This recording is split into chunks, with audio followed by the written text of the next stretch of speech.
Probability and Statistics, Permutations and Combinations, Part 2, follows straight on from the previous video.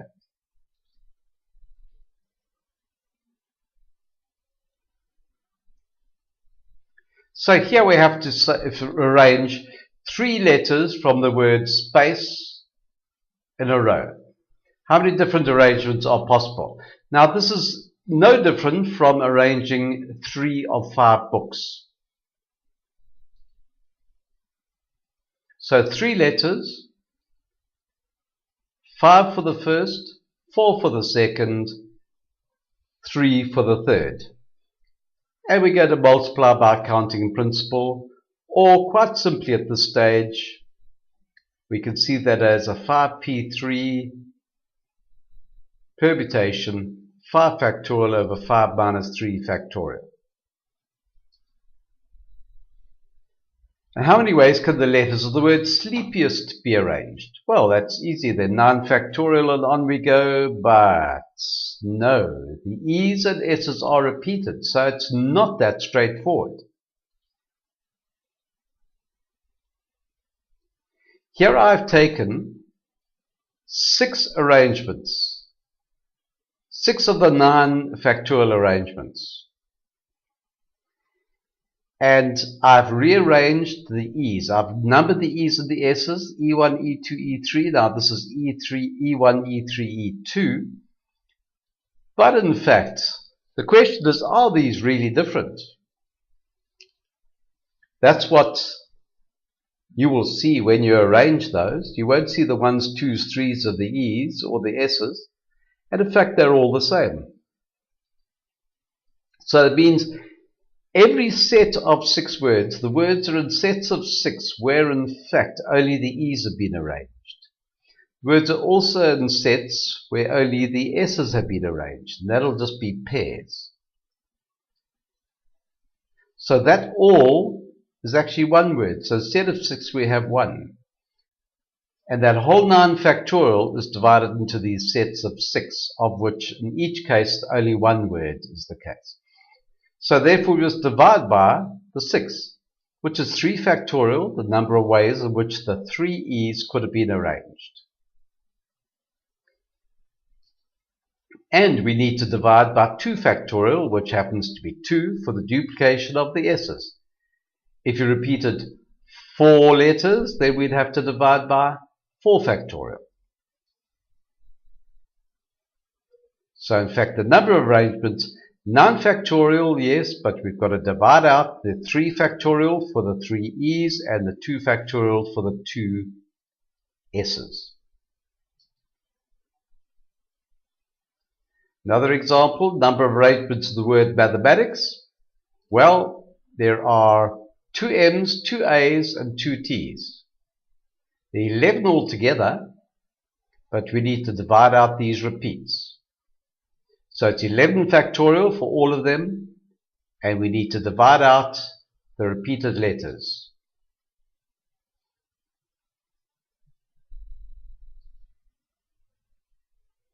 What's the probability of obtaining 7 heads and 3 tails when spinning a coin 10 times? Well, that can be applied to a calculation which would otherwise require a tree diagram. One could do that, but then it would have to be a tree diagram involving 10 sets of branches. Right. In this case, this actually depends on the number of arrangements of those 7 heads and 3 tails, and makes no different from the last 2 examples, just a strange word with repeats. It's another word, but we're repeating 7 H's and 3 T's. So therefore 10 factorial over 7 factorial, 3 factorial.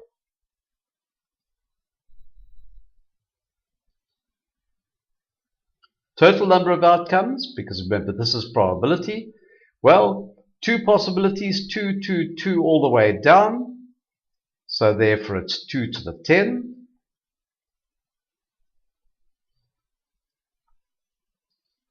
And therefore the probability is number of favorable outcomes over total number of outcomes, 0,117.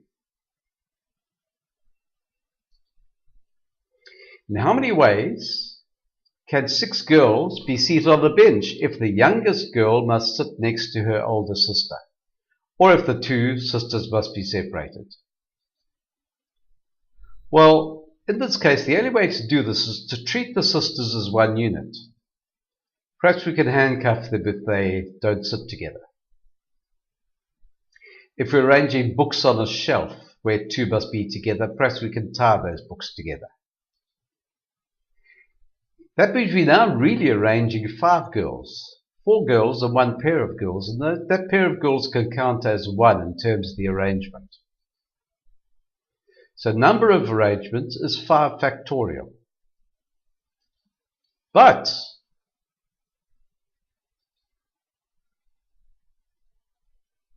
this would count these 2 as 1, because remember we're counting that as 1, and have a look. That is a different arrangement from that because sister 1 and 2 have swapped around. And it's not the same. So every distinct arrangement of that has a pair.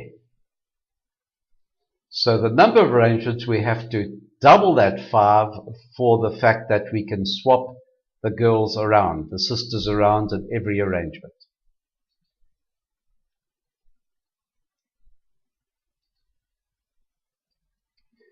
Find the number of arrangements with separations. Now, hopefully you'll get to stage that you can see this automatically. When it's not together, it's easier to say number separate is total number of arrangements minus those where they are together. So it's a complementary setup. So there are 6 factorial arrangements, 6 factorial arrangements of 6 girls on a bench. 5 factorial times 2 is the number of arrangements where those 2 are together, and therefore there's the number of arrangements where they are apart.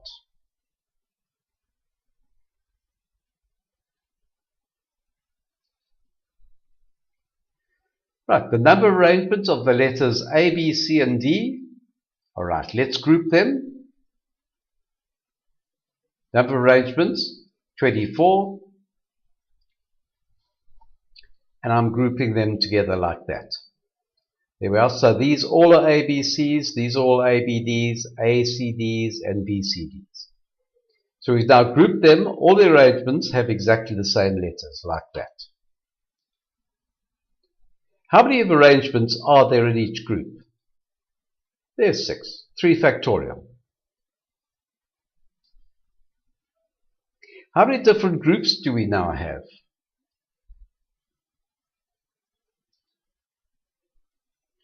4, really, because this is groups of ABCs, groups of ABDs, of ACDs and BCDs. Each of these groups is just one combination having the same letters in different orders. So how many combinations of the letters A, B, C, and D are there? How many combinations of those letters are there? There are just 4. There's the first, there's the second, there's the third, there's the fourth. What relationship do you notice between the number of arrangements, 24, 3 factorial, 6, and the number of combinations? The number of combinations is equal to the number of arrangements divided by 3 factorial, the number of ways that each group could be arranged. Because we're now looking at we're not looking at the arrangement, we're just looking at the groups. And how many ways can a running team of 3 be selected from 10 runners? We'll come back to that other one. This is an arrangement of 3 from 10. So we would do that. But that's not actually correct. Because it means we have counted, if these are the runners ABC, we have counted ABC, ACB through to CBA as 6 different teams. But they're actually the same team. It's a running team of 3 as to where they're seated, standing, running, doesn't matter. So they're not different. meaning that we must divide by 6. We must divide by 6 for those different arrangements. The number of arrangements of the 3 team members, 3 factorial. So we could say 10 factorial divided by 7 factorial, but we've got to divide by 3 factorial for the number of ways that each of these groups could be arranged. And in fact, this is not an arrangement, it is a selection of 3 by 10. It's a selection, not an arrangement. A permutation is an arrangement. A selection is called a combination, where order doesn't matter. Let's have a look at permutations versus combinations. Both are ways to count the possibilities. The difference between them is whether order matters or not. Consider a blackjack hand. There we are. Is that the same hand as King Ace? Now in blackjack, if you're not sure, you actually have 5 cards in a blackjack hand, but we're just looking at 2 of them. If I said I have an ace of diamonds and a king of spades, and then next time I get a king of spades and an ace of diamonds, if it is the same, then that's a combination. If they're different, then it's a permutation. Does the order of the cards handed out matter? Yes, if we're dealing with permutations, but no if we're dealing with combinations. And in fact, when you're dealing out a hand of cards, it really doesn't matter. So card hand would be a combination. A combination of R objects from N is written as NCR.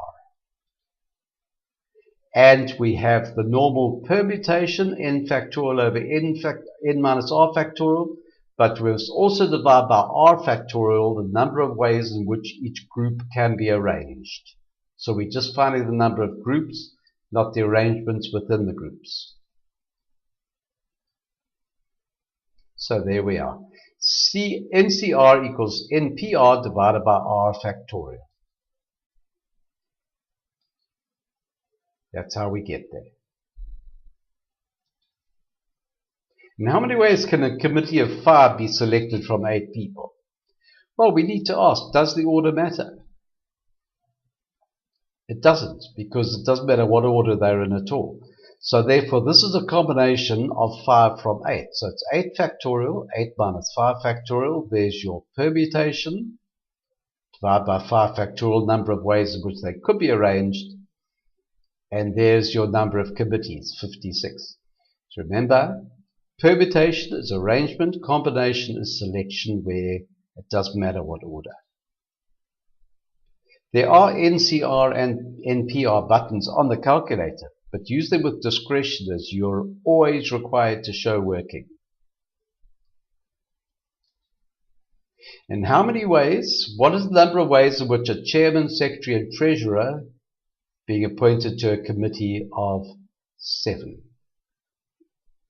So we have to choose 3 people. Does order matter? Yes. Why is that? Because Chairman A, Secretary B, Treasurer C is different from Chairman B, Secretary C, Treasurer A. So it's a permutation. So therefore we would say 7p3 in order to find the number of ways. How many different committees of 7 with chairman, secretary and treasurer can be formed from 10 people? Now this has a combination and a permutation built into it. We have to choose committees of 7 from 10 and we have to find a chairman, secretary, treasurer. So we can select 7 from 10, then appoint the 3 office bearers. Good strategy. How would we form the committee? Well, either you can choose your chairman, secretary, treasurer, and then appoint another 4, or you could appoint the 7 and then select the chairman, secretary, treasurer. So select 7 from 10, then appoint the office bearers from the 7, or appoint the 3 office bearers from 10, then select the remaining 4. So in the first case, 10C7, that selects 7 from 10. Doesn't matter what order they selected in. 7P3, because that does matter the order of chairman, secretary, treasurer. So we multiply them together to get our answer. In the second case, we choose the 3 office bearers. So it's 10P3 because it's a permutation. The order matters as to who is which. Then, now we're left with choosing 4 people, but only from 7, because we've taken 3 out. So now it's 7C4. And giving us that calculation, which clearly we must get the same answer.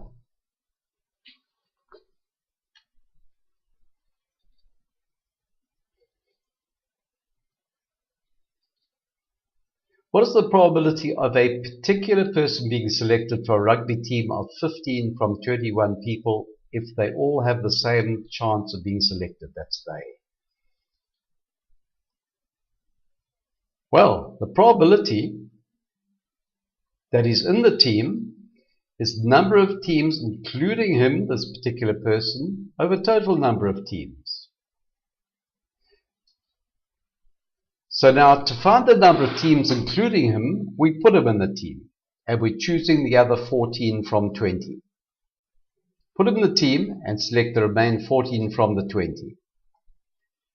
So it's 20C14 is the number of ways in which we can choose the remaining teams, the remaining players in the team with him in it. And 21C15 is the total number of teams we can have. So notice once again, number of teams including him. So we're choosing the other 14 players from the remaining 20. And then total number of teams, we're choosing 15 players from 21. There's the combination 20C14. There's the combination 21C15. So the chances are 0.7 that he's included in the team. What's the probability that that person is not selected for the rugby team? And yeah, it's best to use the complementary event, same as the sisters not sitting together. Find the probability of this person being selected, which is what we've done, and subtract it from 1. So there's selection. Non-selection, 1 minus that.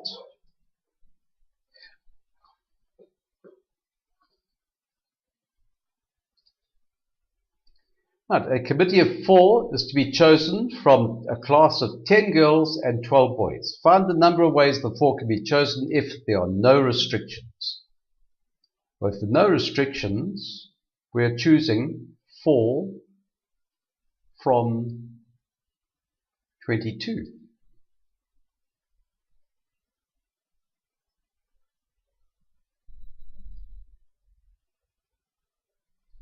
So therefore, 22C4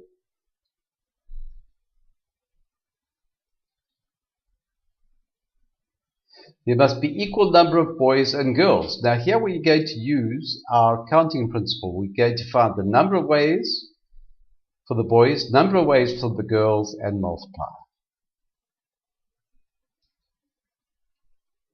2 girls from 10 and 12 boys, 2 boys from 12.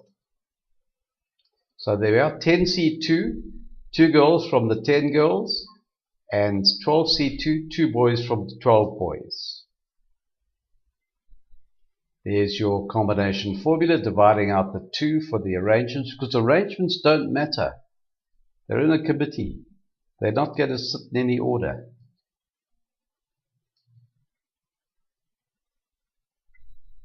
So now the next one, the class prefect must be in the committee and any 3 other learners.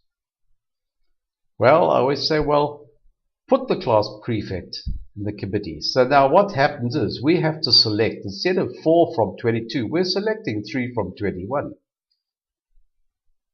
And it's a combination.